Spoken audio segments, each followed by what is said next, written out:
Hey everybody, it's George from DinosaurGeorge.com. If you've got a question that you'd like to send to me, go to my website, DinosaurGeorge.com, click on the Ask Dinosaur George page, fill out the form and send it to me. A couple of pieces of advice for you. I get thousands of these a month and I can't possibly answer them all. So keep your questions kind of short. You have a much better chance of me answering it if the question's kind of short. Honestly, if I open up the form and it's a full page worth of text, I don't even have time to read it all. So a lot of times I just blow past those. And also, just to let you guys know, sometimes we get so many and I know it's not possible to read them. Sometimes I just have to go down the list and delete them. I don't even open them. So if you've written to me and I haven't answered, it's not because you're not asking good questions. It simply could be that time just doesn't allow me to read them all and answer them all. So keep trying. That's all I can tell you. All right, Connor from Lancashire, England says, did Carcharodontosaurus hunt in packs? You know, Connor, my guess would be that they did. I think all predatory dinosaurs hunted together cooperatively at times, maybe not all the time. But there's a reason why I think that. Even though you're big, it's a much more effective way to catch prey if you're working as a group. Think about you chasing people. Think how much easier it would be if you had 4 or 5 friends helping you chase somebody and catch them. Some could hide. You could drive the person unsuspectingly towards a hiding ally. You could form traps. There's a lot of things you can do. Well, dinosaurs would have been able to do those same things. And so even though Carcharodontosaurus is a big dude, I do think it would have been beneficial for it to hunt in family groups. And also, you can help you protect yourself against rivals. There's a lot of benefits. So yeah, in my opinion, I think they would have. All right, Tim from Tempe, Arizona. Are all dinosaur bones that have been found petrified? And what is the age of the oldest non-petrified bone? Well, Tim, here's the deal. The word petrified, in short, means turned to stone. When you heard somebody say, I was petrified, what they're meaning is they were so scared, they were scared stiff, so it's turned to stone. Not all dinosaur bones have been completely and totally replaced by minerals. We find a lot of bones up in the Badlands of South Dakota that you can actually pick up and crumble in your hands and they fall apart because they're not completely solid bone. You can also find dinosaur bones like from the Jurassic period that are 100% solid, hard, heavy-duty rock. What determines that is the environment. The more the bone once the bone is buried, if it rains a lot or water percolates up from the ground, the more water that's in the environment, the more likely that minerals in the surrounding dirt are dissolved and are therefore absorbed into the bone.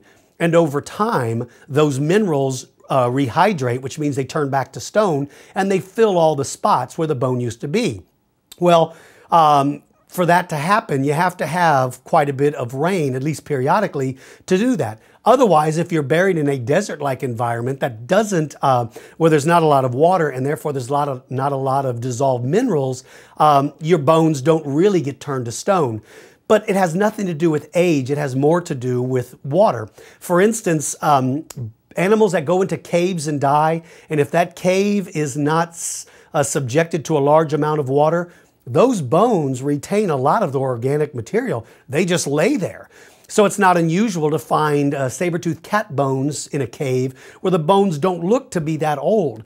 It all has to do with how much dissolved mineral can soak into the bone.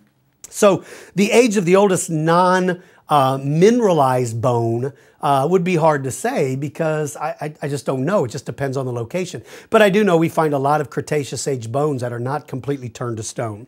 Okay, Osama from Memphis, Tennessee. He says, hey, Dinosaur George, I'm 12 and want to become a paleontologist when I get older.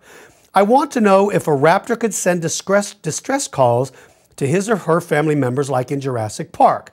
Also, I think it's cool that you let people ask questions. Well, Osama, it's nice to hear from you, and I'm very, very excited to hear that you want to be a paleontologist. And like I tell people before, I think it's cool that you take time out to write questions to me. I enjoy doing this. It's absolutely my pleasure. Okay, to your question. Could they send out a distress call? In my opinion, absolutely. But a distress call would be used the same way as a call to arms would be. Simply a sound that these animals would create to alert other members of the family. Now, could they do it like in Jurassic Park? Absolutely not, because that idea, excuse me, that idea that they poured that mold of the inside of its skull and created a whistle you could blow through, that to me is completely without merit. Most sounds are made from the throat, not from inside your head. So I don't think it had some whistle chamber built in its head. I think if they did make sound, the sound would have been emitted from the throat. But I do believe clearly these animals had the ability to make sounds. Okay, finally, Jacob from Bossier City, Louisiana. You know, one time, Jacob, I was in Bossier City and I had something called boudin. Oh my gosh, that stuff nearly killed me. I'm used to hot, spicy foods coming from San Antonio, Texas, but let me tell you something, my little brother. That boudin that they made in Bossier City, I don't know what the main ingredient was. I'm guessing it was jet fuel. I ate that stuff, and the first couple of bites, I went, wow, this is good. And then it hit me. Whoo, that's some hot stuff, man. Okay, he says, hello, Dinosaur George. I have another question. Do you think it's possible to recreate a dinosaur the way they did in Jurassic Park by getting DNA from a mosquito from a fossilized tree sap? Well, my answer is absolutely unequivocally no way. I don't think they could, and here's why. When any animal on Earth that takes in blood or food or anything, the minute it's taken into your system, your digestive juices begin to decompose it.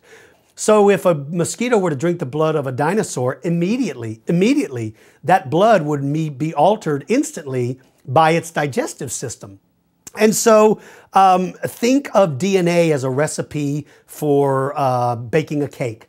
And let's say the recipe for making a dinosaur has 240 million pages in it. And if we get one part of the recipe wrong, we can't have a dinosaur. Well, if we're relying on blood from inside the digestive system of an animal that eats it, then right off the bat, a bunch of the pages in that book or in that recipe have already been destroyed. There's no possible way we could extract the right recipe. But there's other reasons why. It's just not realistic, in my opinion, that we would have the ability to extract the DNA from the blood from within inside of that animal for a myriad of reasons. I don't think that's possible. Now, is it possible that there are ways to be able to do it? There are. Let's say, for instance, like with woolly mammoths and woolly rhinos, we can actually find the frozen, preserved bodies of those animals in ice.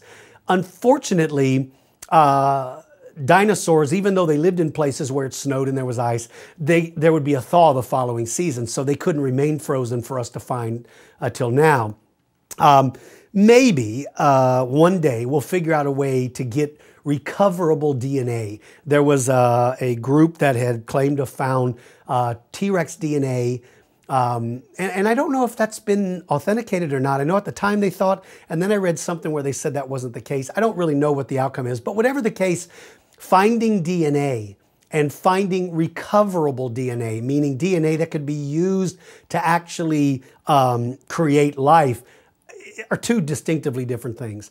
I don't know if they ever will find the ability to do that, and more importantly, I don't know if they should.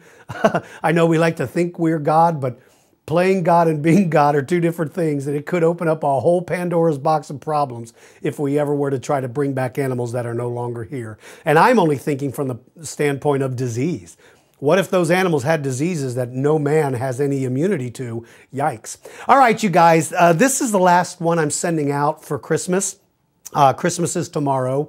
So for everyone out there, to you and all of your family and all of your friends, I wish you all the very best holiday, whatever you celebrate, if you celebrate this time of year, and even if you don't, I wish you all the very best. I'm looking forward to an exciting 2010. Take care, everybody. Make sure to go out of your way to take care of those people around you that need your help, especially at this time of the year. And for you young people, you know the rules.